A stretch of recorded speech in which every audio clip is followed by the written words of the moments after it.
Hey, it's Megan here. Welcome back to the show. I have, I guess, a little bit of an old friend on the show today. Art Bejarano. Welcome, my friend. Thank you very much. It's a pleasure to be here with you.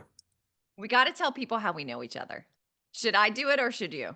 Go ahead and I'll add to it, I'm sure. Okay. Okay. So I met Art, I think it was 2020. I believe it was Right 2020. on. It was maybe in the fall of 2020. And I had flown myself to Scottsdale, Arizona to attend a 4-day event with the one and only Michael Burnoff. And when I mentioned Michael Burnoff's name, a lot of people have never heard of him, which I find almost like shocking because I think the guy is everywhere. He has such an incredible business out in Scottsdale and, speaks all over the place in person, just has a tremendous audience and community. So I had gone out there for a program called HIT, Human Interaction Technology, and it was a practitioner program. It's like one of those things where they keep it a little too cold in the room and they keep you in there from like 6 a.m. to midnight and you just get like pummeled with all the information. And it's a lot of group work and a lot of getting to know each other, but it's all about communication and all about influence. And so when you're new to the room, you really are like this fish out of water, and so all these new tools and concepts and modalities, you're learning them for the first time. And something that I noticed about that room, so many people had been there 3, 4, 5, 10 times. And I was like, wow, who's this guy that just keeps bringing people back? And Art, you are one of those people. Yes. You are more of a veteran and considered a leader in that room. And I remember you kind of took me under your wing a little bit because, again, when you're in a room like that, it can be intimidating when you're learning new modalities, especially communicating. It's very vulnerable. And then Michael has you literally like practice it as soon as he tells you about it. And you're sort of like, this is a completely different way of communicating. So I just remember you really took me under your wing and we had so many incredible conversations. I think we each wrote a note in the other person's journal as well. I That's think true. that was me and you. I don't know. We just had such a special connection. So that is how I know Art. And we have not actually spoken or seen each other in a couple of years. And here we are. I saw Art like pop into a Facebook group about podcasting, and I was like, dude, we got to have you on the show. So you're here. Absolutely. I was so excited. It was such a treat to be able to see you pop up in there. I mean, I've signed up for a number of different Facebook groups for podcasting, and this was the one that you popped up on, and I was just absolutely taken back. I was so excited about it, and to be able to share this opportunity with you. Yeah. Amazing. All right. Well, we have got a really awesome chat we're going to have today. Art and I have already kind of mapped out and planned out some topics we want to discuss. And Art, you're not the typical, like, you're not a coach, you don't have a coaching business. And we talked to a lot of coaches on this show. And obviously, we have people on the show who are not in the coaching business. And I'm actually really, really excited that you're not, because sometimes as coaches or in any industry, we can get really stuck into only thinking inside of the little box that we've built, inside of the little box of coaches and mentors and advisors that have trained us.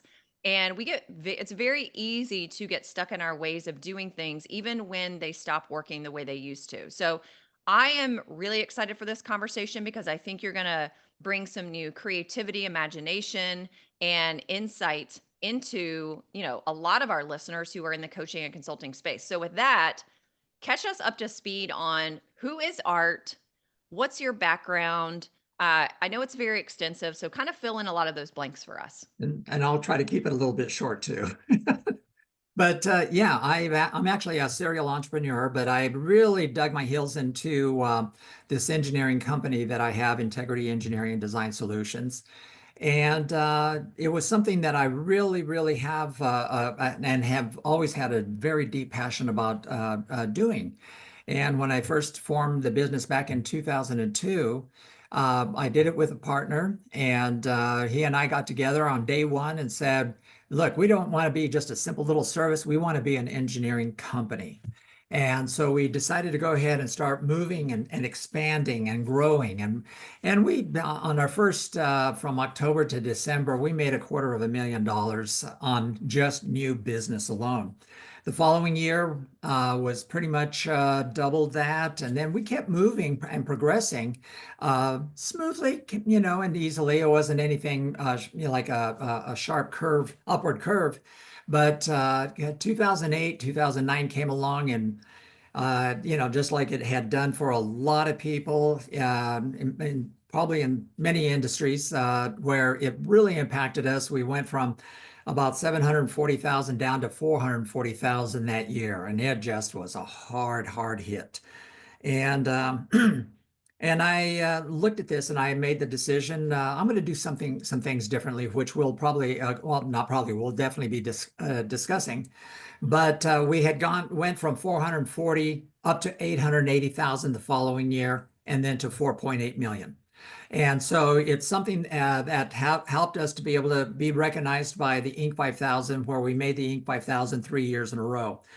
Well, to kind of take it to today, one of the things that, yeah, I've been doing this for 22 years now, and I've been very excited about it, but I'm kind of beginning to channel a lot of my energy towards how I could be able to support a lot of other people similar to me that started out from scratch.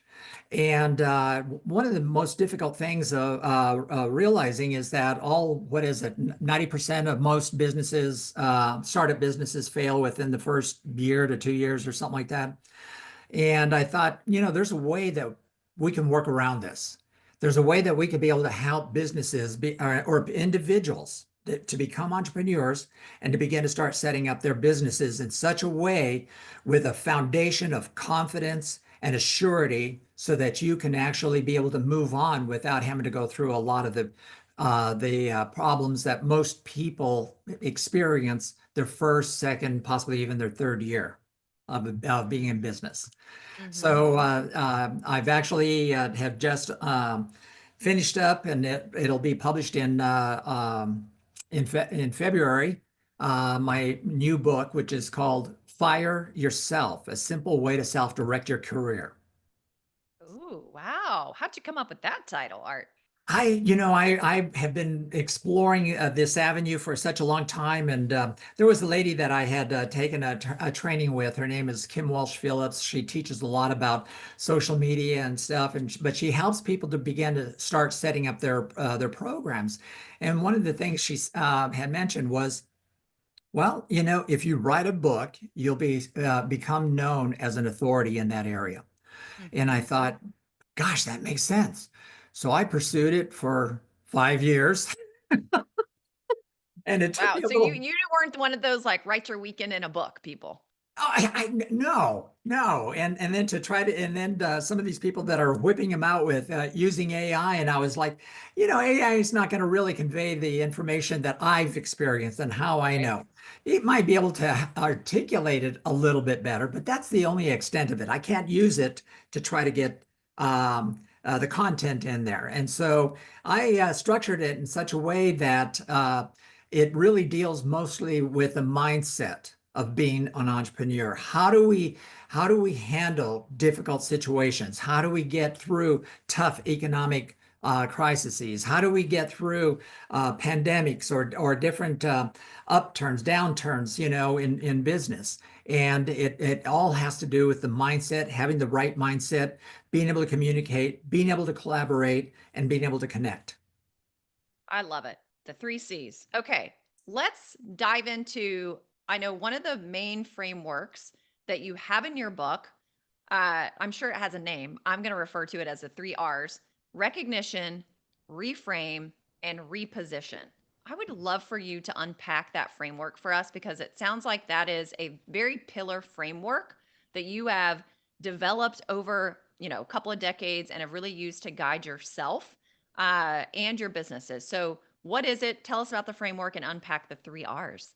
Sure. Well, let me go ahead and take it back to what got me to the three R's, and that was I realized that one of the foundations of what happens to entrepreneurs. I mean, I've got to give tremendous amount of credit to anybody that tries to start their own business because they have an idea, they have a passion, they have something that's burning in them to want to be able to come out and express themselves.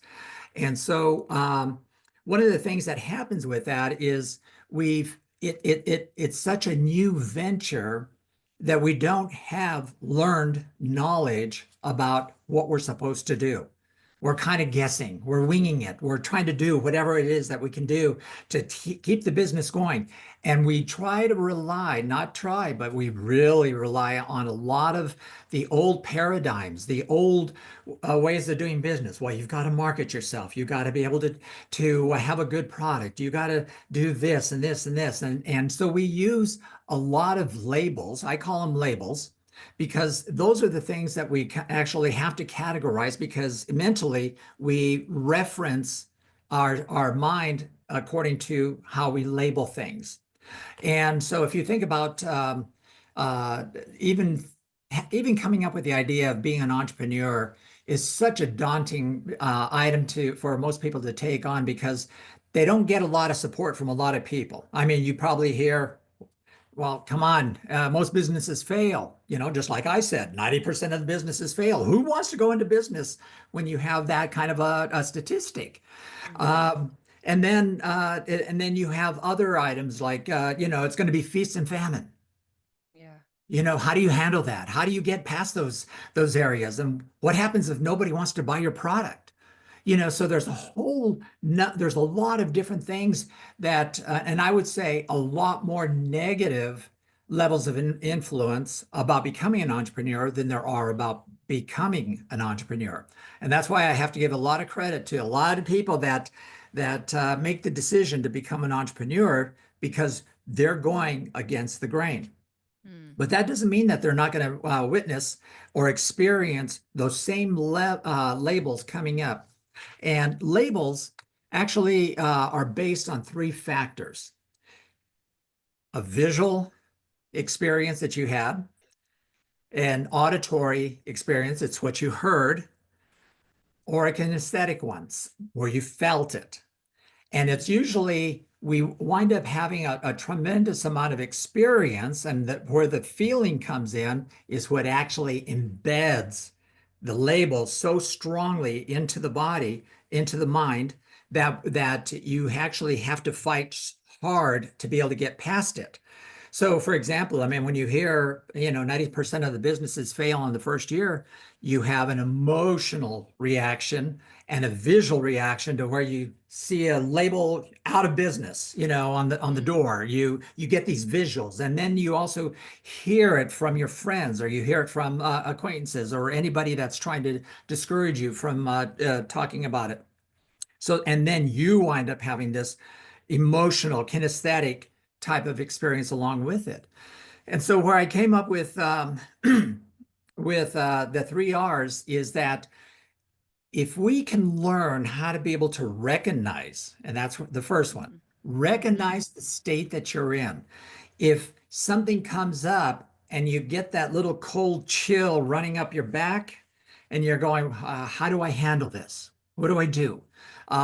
Wait a minute, the bank's calling me. You have all these different emotional reactions because this is all new for most new entrepreneurs. Fortunately, people that get through that have already experienced a number of those items and already have solutions. But what about the people that don't? And so this is where if you can recognize the state that you're in and look at the images that you can see about it, as well as what are the voices that you're hearing about it, the moment that you hear, see, and have a feeling about it, that means you're on top. You're recognizing it now. You Okay. are you are actually in power. It's those people that look at it and then want to run, and Mm. they don't know how to face it. The fear has already gripped them to such a degree.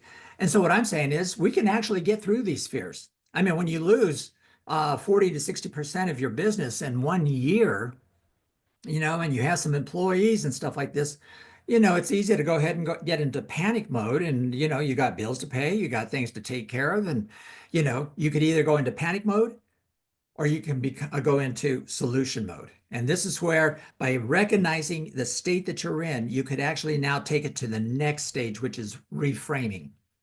Well, what's reframing? Well, most of the times, what happens is the moment that somebody recognizes something that's going on, they already create a frame of thought in their mind as to what they're going to do. And it's just like, well, I need to start cutting costs. I need to start doing this. I need to, and it's always this retraction kind of a feeling. And so there's that frame. But then you could also turn around and reframe it, reframe your thought and go, you know what? This is a new opportunity that I have yet faced, and I'm glad I'm facing it now. What does that do to Mm, you? It changes your entire outlook and go, wow, now I'm approaching a challenge that is that's a part of doing business. This is just part of doing business. And I'll find a new solution because now I've changed my mind from the state of fear to a state of empowerment. And that's what we've got to get ourselves to, is that state of empowerment. Then once you recognize that state of empowerment, then you reposition yourself and go, okay, all right, now what can I do? Let's take a look at all these other items that I haven't really ventured into yet. Let me start doing this. Maybe I need to start asking some questions with some of my mentors. Maybe I need to go to my coach and talk to them about it, or maybe I need to address uh, um, somebody that has been in business to get some ideas. And that was one of the things that I had done. I had actually gone out when that whole downturn happened. I actually went out and went to competitors. And people go, well, why would you go to a competitor? They're fighting for the same dollar that you are. Exactly. Why fight? Why mm, not collaborate? So what I did is I went through and I said, I went to, some of these top CEOs in different businesses in the aerospace and satellite industries. And I said, you know what? I know you're in the same boat as I am. We're trying to keep our businesses afloat and we don't want to lose our employees. What if we had opportunities that came up to where if you need an electrical engineer, maybe you need a PCB designer, maybe a mechanical designer, you need them. How about if I rent them to you? You take care of their salary, you take care of their indirect engineering costs, and then you and I can split the profits. And they looked at me and they go, I've never heard of this before. And I said, I know, I just made it up. So, and I said, as you're saying that, I'm like, how did you come up with that? Like, where did that idea come from? Did it just like come down from the heavens in a moment? Or were you like thinking about it, journaling about it? Were you really like seeking and searching do you remember how that like came oh down to yeah. you? Well, part of it was it was a bit of an intuitive feeling. It was like I don't want to lose my employees. Maybe somebody else could use them and make sure that they give them back. Because I don't want to lose them. They're part of the strength of what my company is. And so I started looking at it, and then I thought, well, here's how they need to be paid. I just want to make sure that they get paid the same. I want to make sure they keep their benefits. The benefits will still be coming from my company or theirs if I borrow any of their employees. And so as it turned out, it was just an idea that I thought I'm just going to pass this on and see what they think. And sure enough, oh my God, it was so welcomed. And we wound up doing that. We wound up sharing employees for different projects. Wow. So, can a competitor be a collaborator? Absolutely. We've got to get out of the framework of what in our mind of the label competitor is somebody that is against you. It's not true. That's how the industries, all industries, treat competitors. They treat them as the enemy. And so the thing is wait a minute. We could really be a lot different about this. So what I wound up doing is, as after I had done a lot of this, and I wound up creating teams, I was teamed up with other companies. I was introduced to a program or a project over at because of this collaboration, I was introduced to a project that I didn't have the employees for. I didn't even have the experience as a company to be able to do this. And that was to build specialized test fixtures for the Orion Space Crew Vehicle. They needed 5 of them built. They were already 3 months behind, and they asked me if I could do it. Guess what my answer was? Yes. Absolutely. Yeah, But let's you had no experience, but you had no experience in that, and you none. still said yes. I still said yes. Okay, walk us through that. Okay. How could I be able to do something like that without having the experience? Well, through the power of collaboration, I had at me an arsenal of experienced engineers from other companies that I would hire for this job. And I found everybody that I needed within less than 10 days. Wow, I that's bid on the fast. work. What's that? That's fast. That was extremely fast. And because I had the right team of people, I was able to deliver the 5 specialized test fixtures 3 months ahead of schedule.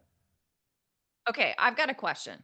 Yes, So, I think a lot of people would have either turned that down and said, "No, that's not what we do," or they would have referred to someone or a company that does it.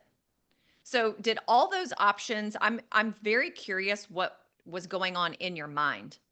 So, did you go through those scenarios like, well, I could say no because that's not what we do, or I could refer them, or I could figure it out? Like, what inside of you, and I think what I'm really getting at is like, what inside of you compels you to say yes and then go figure it out versus like, I don't know if I can do that. That's not what I do. I'm not going to take the money for that. And I'm asking because I see that a lot in my industry and the coaching and consulting industry. So what was going on in your mind? Did you have doubt? Did you think of other options or was it only yes and then I'll go figure it out? it was yes, and then I'm going to figure it out along the way. And Okay. I told them that I would need a few weeks to be able to get everybody on schedule, that I'd be able to do this. So the first thing that I did is I bought myself a little bit of time.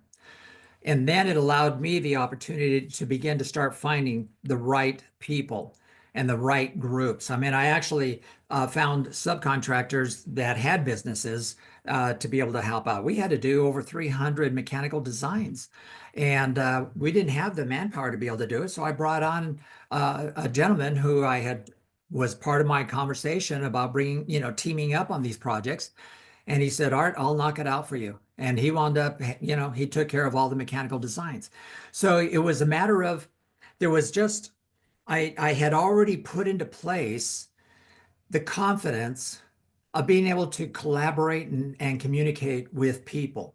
Having that ability to communicate with them, to team up with them is what really gave me a lot of the confidence. Now, this customer, initially, we did the circuit boards, the printed circuit board design, and they were already a customer of ours. And but then when they mentioned it to us, it was like, absolutely, this is an opportunity. And so I already knew, by being able to bring the right team together and already having those relationships, I was able to then confidently be able to put the whole package together.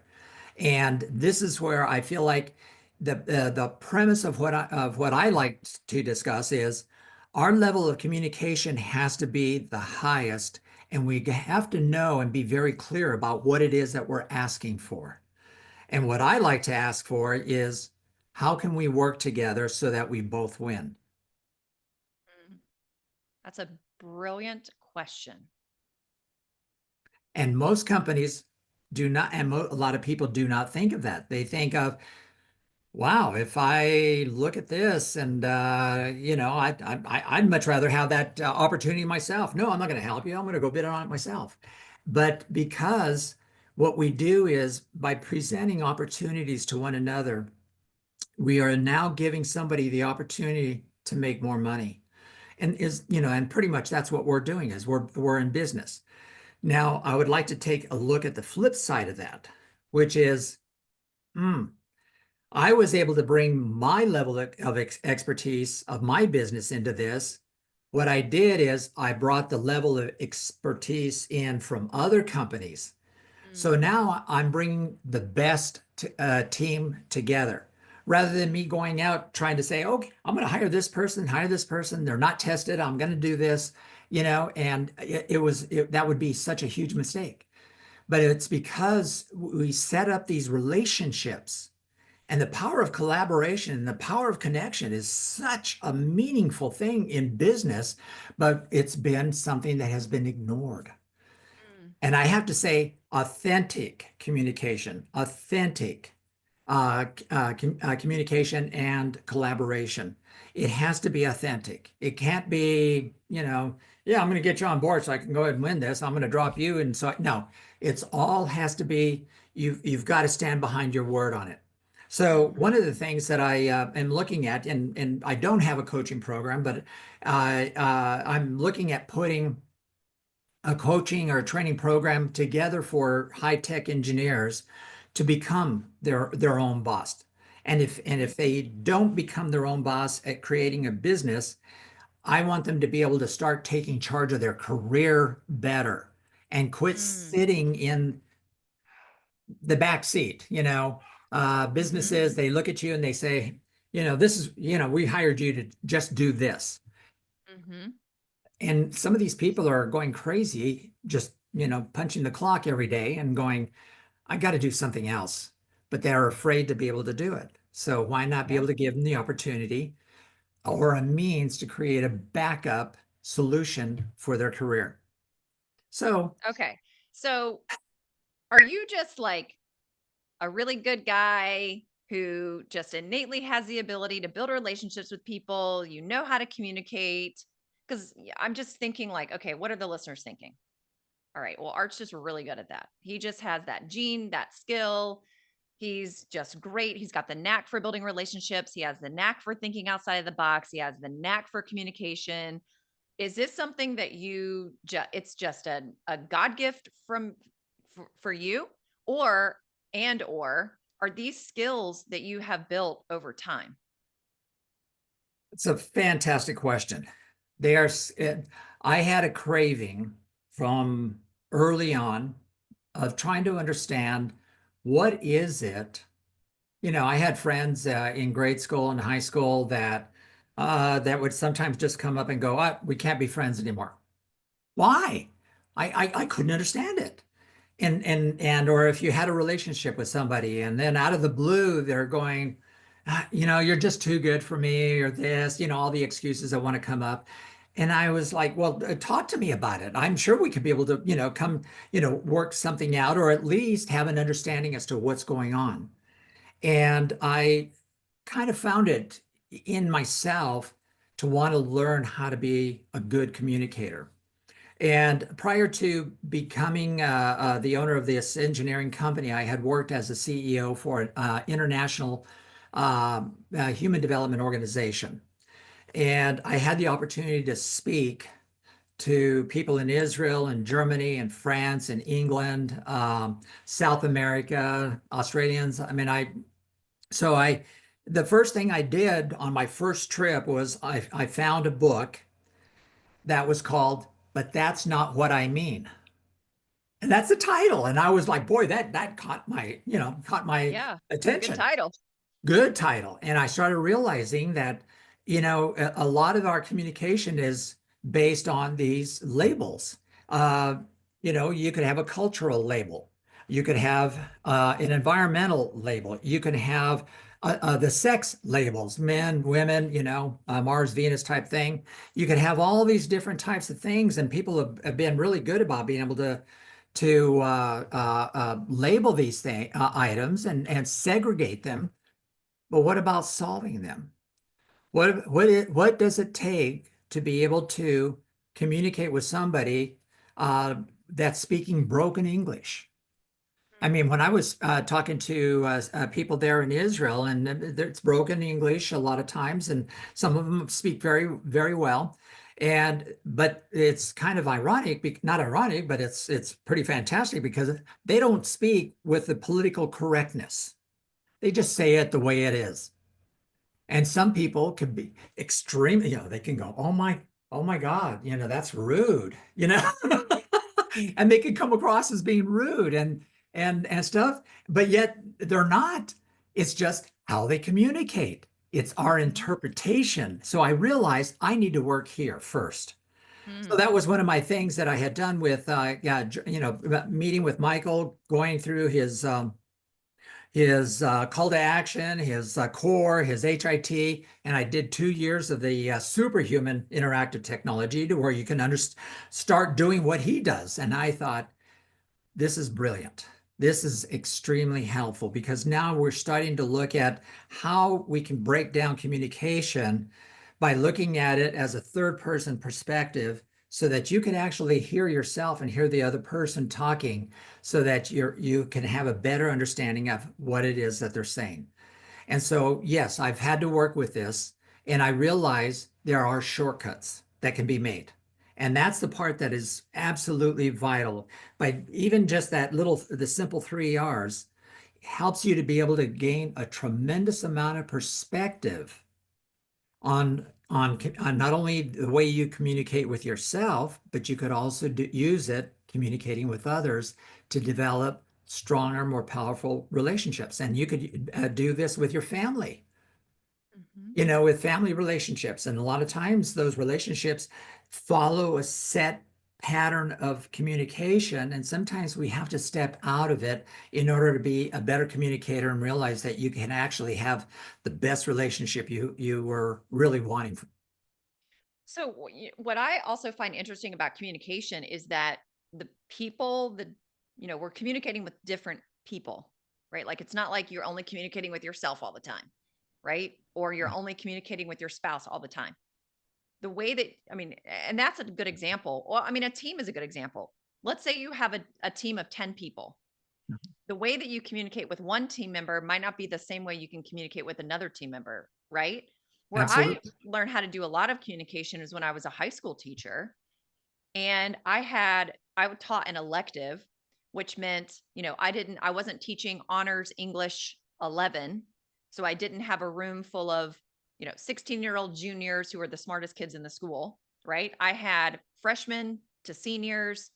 I could have the valedictorian in my class with a student that's failing every single class as a freshman. Okay. So I had everything. And in the Correct. public school building, you've got all kinds of personalities, backgrounds, cognitive abilities, you've got learning disabilities, you have people who've been Cultures. homeschooled, cultures, I mean, emotional issues, people who witness things that no child should witness in the home that morning before they came to school, kids who didn't eat that day. And, I tell this story a lot if I ever have the opportunity to, but the way I would kind of figure out how to communicate with each one of my students, one way, it wasn't the only way. I would stand at the front of my classroom door and I would watch my students walk down the hall. The bell rang, they're all changing classes. And I would observe their body language. I would observe how they interacted with other students or other teachers. And then I would, see if they made eye contact with me or shook my hand when they walked in the room. And then I would try to keep an eye on them because there's a period of time between when they enter your classroom and when the bell rings to start the class. And I had a computer lab and I had chairs with wheels on them because I had office chairs and the chairs could spin around. So I had so many distractions in my classroom. And I would figure out by watching them and observing them how I needed to approach them and communicate with them, even though I had to teach the same curriculum to everybody, right? Like, even though in your business, we're all working toward the same vision, we're all working toward the same North Star. There is one kind of main culture.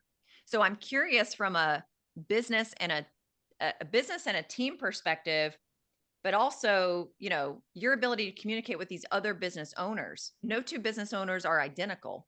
No. So what's your approach to communicating differently depending on the person that you're having the conversation with? And how do you decide how to communicate with different people?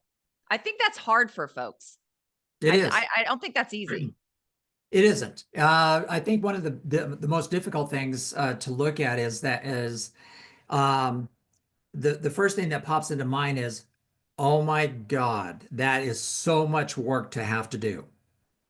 Having to pay attention to each and every individual, and how do you do this, and how do you communicate with this person who's acting very analytical, and there's another person over here that's more emotionally based, and then this person over here is speaking more visually, or and other people are going, well, I feel like that this is, and so they're more kinesthetic. So I've learned how to be able to break down how each individual communicates. And in order to be able to communicate with a wide group of people, so this is a little trick, is you start using words that have visual connotation, audio connotation, and kinesthetic connotation all at the same time, because now you're speaking to everybody. Mm, And so so for example, if I were in a large group, I might say something, well, let's say in your example, for those of you that can really see what it is that we're trying to accomplish here, and I also want to address those of you who, have such a feeling about being able to do this. And I'll use words like, are you ready to start touching the keyboard? Are you ready to start looking at your monitor to see what's really going on? And so when you start intermixing visual, audio, and kinesthetic communication, now you're talking to everybody. And that was one of the items that had always fascinated me with Michael when we did the core training was, he broke everybody up into visual group, auditory group, and the kinesthetic group.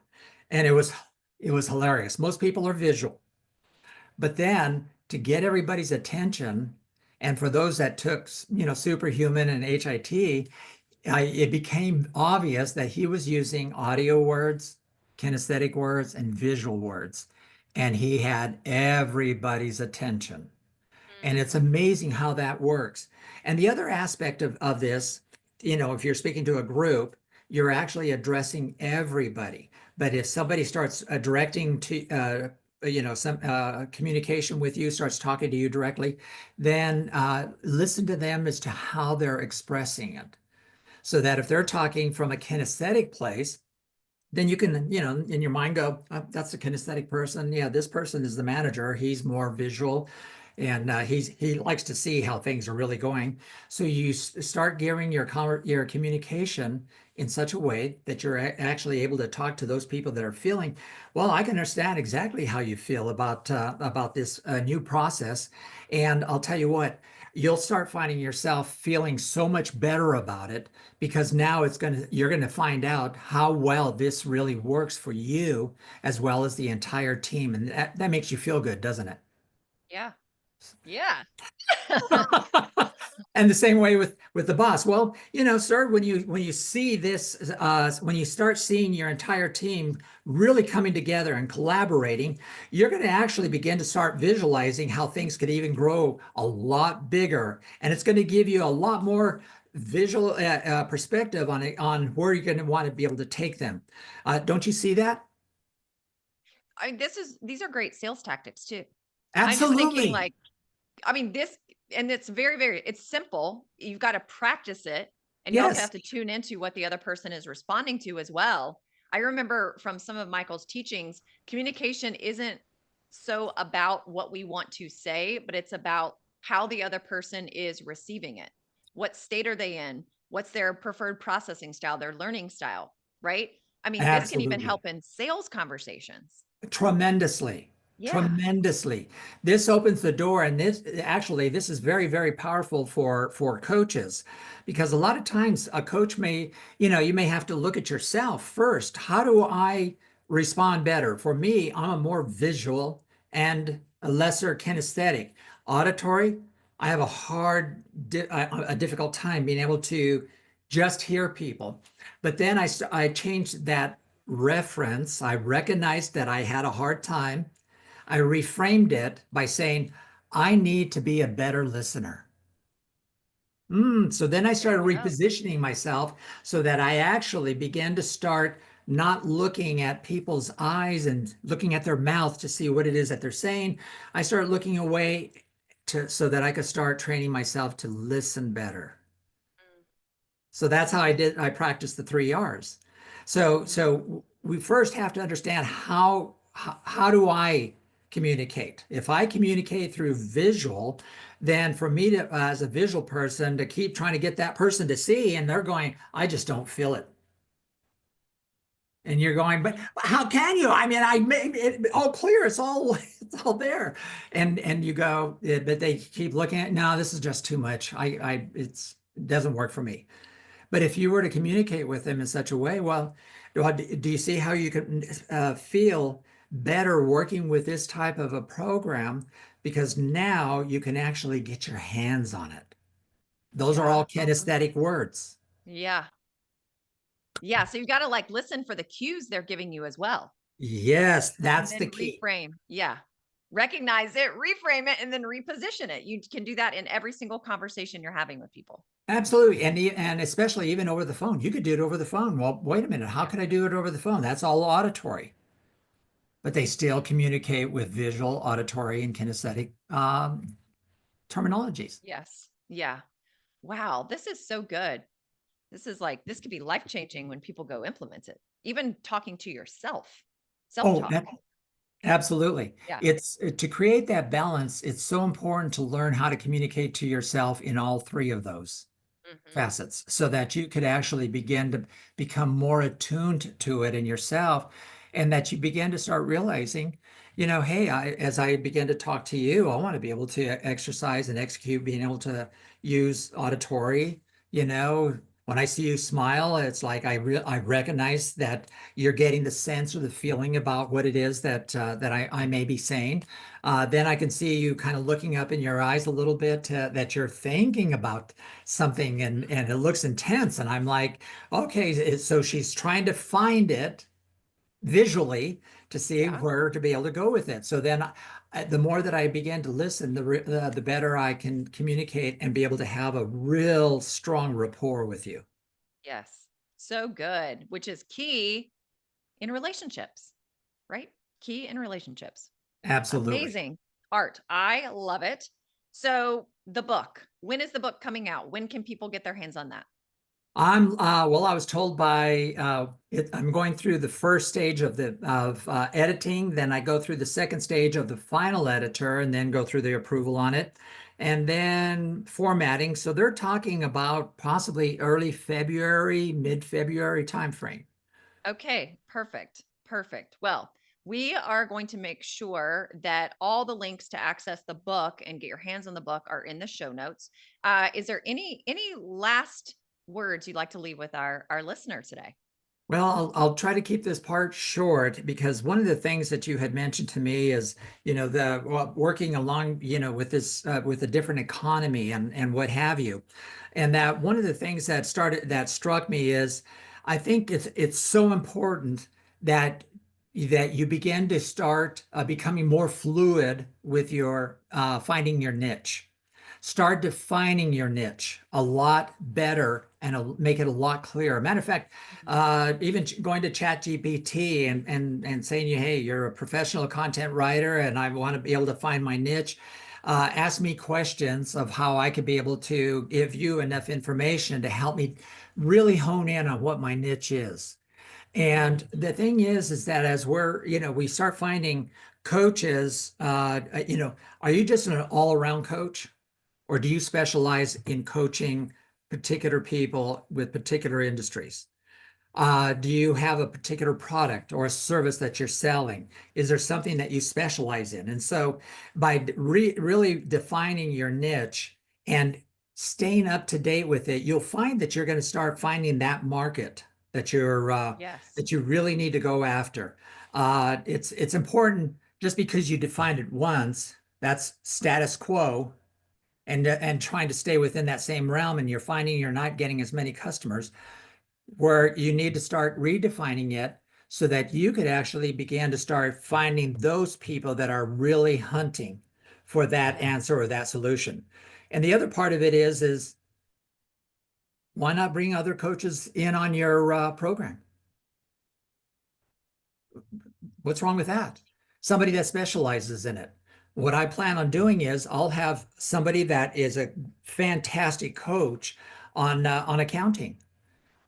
I don't know accounting that well. I don't want to be a phony and try to sell accounting. So what I've already done, I've already communicated with somebody that is an accountant that I will hire to come in and coach my people on how to be able to do it.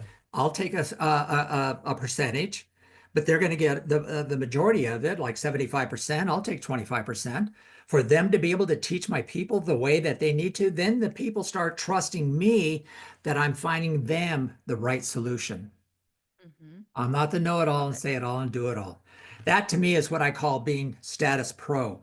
When you start taking on a new identity, that you're actually truly there to help your client achieve the kind of success that they're really looking for without the fear that you're going to lose them if you turn them on to somebody else that could help them a little bit better in that specific area. Yeah, those 2 pieces of advice are really game changing. Especially, so many of our listeners I was sharing with you are in the coaching and consulting space. Some of them newer than others. Some of them have probably been in this space for 10 or 20 years. And you do have to evolve with the times and with society and where people are headed and what they want and what they're paying for. I was mentioning to you before we press record, there's been such a trust recession. I think across a lot of Huge, industries, and when people stop trusting the powers that be in their own country, in their own state, in their own city, that also trickles down into our industry and into our businesses as well. And tremendously. especially in the coaching space, there's such a trust recession right now. And you're exactly right. I think one of the things that when a that a lot of people have experienced in the coaching space, there was such a boom in 2020, 21, 2022, and then people started going backwards financially in 23 and 24. And there's so much speculation and there's so much assumption as to why that happened. And I would almost bet and guarantee that so many people were looking at the wrong reasons as to why that was happening. And had they just taken a peek at, is there a way for me to be a couple of layers deeper and more specific and more narrowed with my niche?